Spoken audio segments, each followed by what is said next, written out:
प्रिय विद्यार्थ्यांनो, जरा थांबा, एक दीर्घ श्वास घ्या आणि मन थोडं शांत करा. आठवतोय का तुम्हाला तो पहिला दिवस? हातात फाईल होती, मनात थोडी धडधड होती, चेहऱ्यावर अनोळखीपणाचा भाव होता आणि डोळ्यात मात्र मोठी स्वप्न होती. काही जण पायऱ्यांपाशी थांबले होते. काहींनी त्या पायऱ्यांना स्पर्श करून नमस्कारही केला होता. त्या क्षणी तुमच्या मनात एक प्रश्न होता की इथून पुढचा प्रवास कसा बरं असेल. तुम्ही आत आलात, हळूहळू वर्गात बसलात, एकमेकांकडे पाहिलं. कुणी ओळखीचं नव्हतं, पण तरीही एक अदृश्य नातं तयार होण्याची सुरुवात झाली होती. आज पुन्हा एकदा तुम्ही त्या पायऱ्यांपाशी उभे आहात, पण आजचा तुमचा नमस्कार वेगळा आहे. तो भीतीचा नाही, तो कृतज्ञतेचा आहे. तो सुरुवातीचा नाही, तो पूर्णत्वाचा आहे. या 2 वर्षात तुम्ही फक्त अभ्यास केला नाही, तर स्वतःला घडवलं आहे. शिकवण्याच्या प्रत्येक पायरीची ट्रेनिंग घेतलेली आहे. लेसन प्लॅन बनवणं, विद्यार्थ्यांसमोर उभं राहणं, स्वतःच्या चुका ओळखणं आणि त्या सुधारत पुढे जाणं. या प्रत्येक टप्प्यातून तुम्ही स्वतःला अधिक सक्षम बनवलंय. Towards the excellence in teacher education हे वाक्य तुम्ही फक्त वाचलं नाही, तर ते जगलात. कधी उशिरापर्यंत असाइनमेंट पूर्ण केल्या, कधी सकाळी लवकर उठून प्रॅक्टिकलचीही तयारी केली, कधी मित्रांना मदत केली, तर कधी स्वतःलाच उभं केलं. हीच खरी उत्कृष्टतेकडे जाण्याची वाट आहे. काच फलकावर लागलेल्या सूचना आठवतात का? त्या सूचनांकडे पाहताना तुमच्या चेहऱ्यावरचे भाव मी रोज पाहायचो. कधी काळजी दिसायची की अरे उद्या तर सबमिशन आहे, तर कधी आनंद दिसायचा की आज आपला प्रोग्राम आहे बरं का. आणि त्या गर्दीत काही चेहरे असे होते जे मला नेहमीच विशेष वाटायचे. माझ्या त्या लेकी, ज्या घर सांभाळून, मुलाबाळांची काळजी घेऊन, लांबचा प्रवास करून, थकून भागूनही वेळेवर पोहोचायच्या.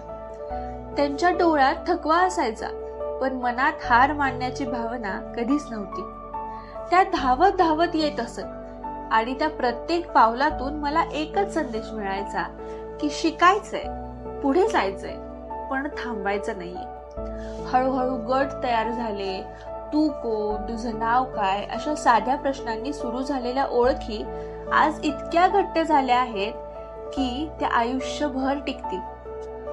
गटांमध्ये काम करताना तुम्ही एकमेकांना समजून घेतलं, एकमेकांच्या चुका स्वीकारल्यात, एकमेकांना उभं केलं. हास्य, गप्पा, रुसवे, फुगवे आणि समजूत या सगळ्यांनी मिळून एक सुंदर कुटुंब तयार झालं.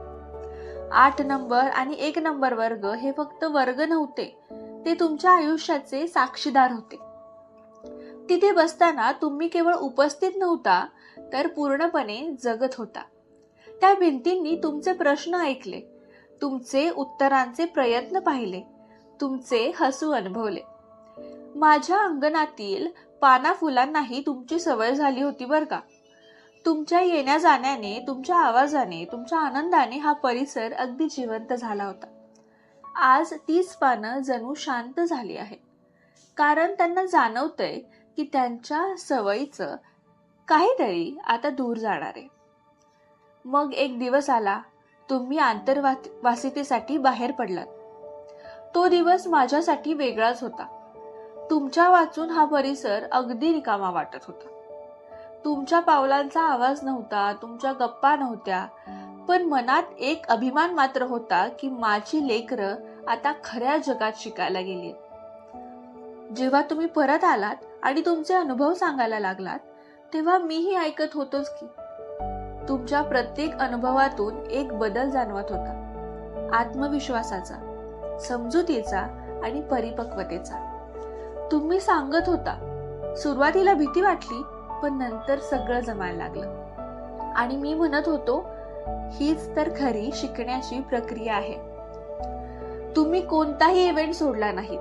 यंदाचे दोन्ही युवा महोत्सव तुम्ही केवळ सहभागाने नाही, तर उत्कृष्टतेने गाजवले. नृत्य, वक्तृत्व, गायन अनेक क्षेत्रात तुम्ही तुमचं 100% दिलत. तुमच्या कामातून तुम्ही सगळ्यांना दाखवून दिलत की आम्ही कुठून आलोत हे महत्त्वाचं नाही, तर आम्ही काय करू शकतो हे महत्त्वाचं आहे. काल रीडिंग रूममध्ये बसून तुम्ही तुमच्या नोकऱ्यांबद्दल बोलत होता. कुठे अप्लाय करायचं, इंटरव्ह्यू कसा गेला. त्या गप्पा ऐकताना एक जाणीव झाली की माझी लेकरं आता मोठी झाली. आता त्यांना उंच भरारी घेण्यासाठी मुक्त करायला हवं. प्रिय विद्यार्थी मित्रांनो, आता तुमच्या समोरचे जग वेगळं आहे. स्पर्धा आहे, संघर्ष आहे, अनिश्चितताही आहे. कधी कधी अपयश येईल, कधी निराशा येईल, पण सगळ्यावर एकच उत्तर आहे, तुमची जिद्द. जर तुमच्याकडे कौशल्य आहे, स्वतःला मांडण्याची ताकद आहे आणि पुन्हा पुन्हा उभं राहण्याची तयारी आहे, तर कोणतीही अडचण तुम्हाला थांबवू शकत नाही. तुम्ही फक्त नोकरी मिळवण्यासाठी शिकलेले नाही आहात, तुम्ही समाज घडवण्यासाठी तयार झालेले आहात. तुमच्या एका शब्दाने एका विद्यार्थ्याचा आत्मविश्वास वाढू शकतो. तुमच्या एका कृतीने एखाद्याचं आयुष्य बदलू शकतं. ही ताकद आहे तुमच्यात आणि ती तुम्ही ओळखली पाहिजे.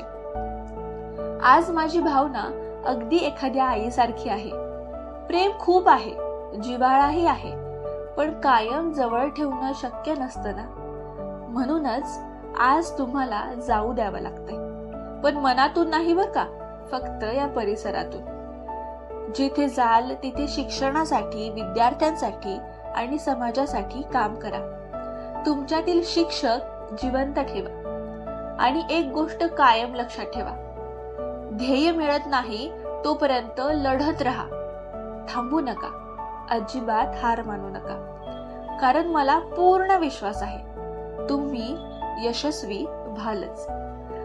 आणि जेव्हा यश तुमच्याकडे येईल तेव्हा लक्षात ठेवा, आझादचं नाणं नेहमी खणखणीतच वाजतं आणि ते खणखणीतच वाजत राहील. मनापासून खूप प्रेम, आशीर्वाद आणि अढळ विश्वास. तुमचंच रयत शिक्षण संस्थेचे Azad college of education, Satara.